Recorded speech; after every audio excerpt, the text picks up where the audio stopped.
This is Andy Cotterill with MMA.ca here in Halifax, Nova Scotia with Guillaume DeLorenzi. Il Toro, how you doing, Guillaume? I'm doing really good. Just end up at training, so feel really fine. Good.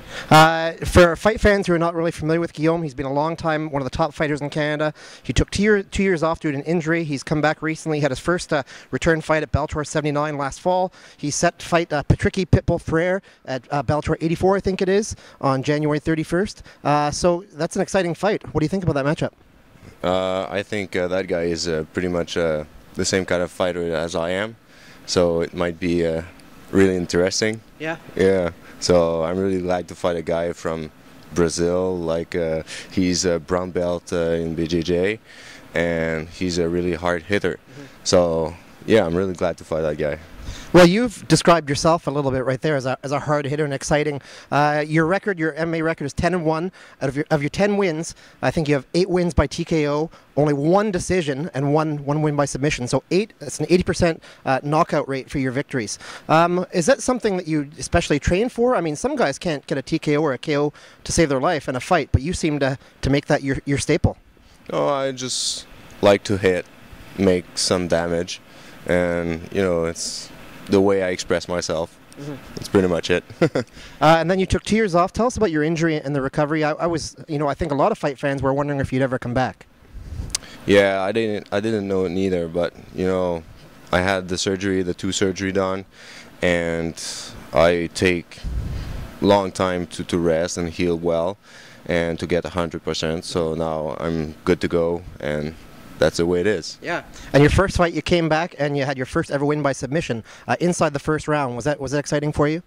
Yeah, I just took it because it was there. You know, I wanted to end up the fight really quick, so submission is good too. Pitbull made it quite a splash when he entered the Bellator ranks. He's a very exciting fighter to watch, like you said. However, he is on a 2-fight losing skid. Do you think he's going to come out with a lot more enthusiasm and importance to finish that fight? You know, hoping not to make it 3 losses in a row. I don't know how we feel about that, but you know, if I would have 2 losses in a row, I would have trained more and get increasing my skills. So I'm expecting him to be way better than he was before, his last 2 fights. Though he fought 2 great guys, so we don't know. We'll see. You train at a couple different places in Quebec. Your home gym is Nordic Fight Club in Quebec City. You also train at TriStar MMA, which is very well known in Montreal.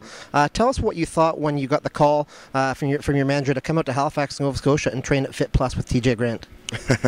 I was really glad. You know, I was expecting to having my conditioning doing well, doing every martial arts here, like wrestling, BJJ, Muay Thai. I needed to eat well, so it's pretty much a great timing for being here with TJ, because you know, he's gonna fight soon in the UFC.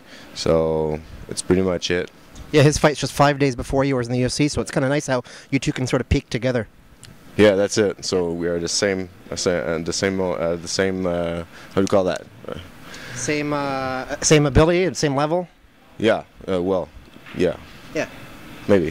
One of the underappreciated strengths of this gym out here in Halifax is the head coach, Scott McLean. Scott's a very underappreciated MMA coach in Canada, I think. He's not as well known as he should be. Tell us what it's like training with him and sort of his expertise and how it's helped you out. First of all, you know, I didn't met Scott. You know, I've met him a few days from now, and he's first of all, he's a really nice guy. He's taking care of me as the same as TJ Grant, and yeah, I love his training. He's taking care. He got a great mentality. You know, the training camp is going well, and he's following everything step by step really well, and I like it. And we've done like few conditioning trainings. They are not similar one to each other. The trainings we do, it's really for the fight, so it's really nice being here. And under Scott, he's taking care of me really well. That's good to know. Yeah. So you're here for just under another week in Halifax, then you go back home. What's your final phase of your training going to look like? Pretty much the same. The same as I did right now.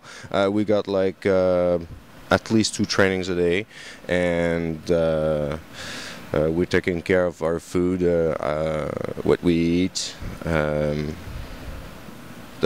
resting time, you know, the sleep and everything. Yeah, and yeah, that's it.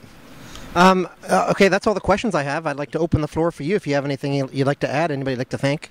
No, well, I can talk a lot about, you know, the fans, and just to thank them to being there, watching the fights, and cheering for the great fighters who are fighting. For the fans who might be watching you fight for the first time in a few weeks, tell them what they can expect when they see Il Toro enter the cage. Well, first of all, hopefully a win, and I don't really care about having a submission or winning by a TKO or a KO, but I just want to win. I want to do a great fight. I want to, you know, show up my skills and just have another fight to get closer to be closer to from the best. Okay. Well, Guillaume, thanks for your time and good luck in your fight. Thanks to you. Okay. This is Andy Cotterill signing off with Guillaume DeLorenzi at FitPlus in Halifax, Nova Scotia.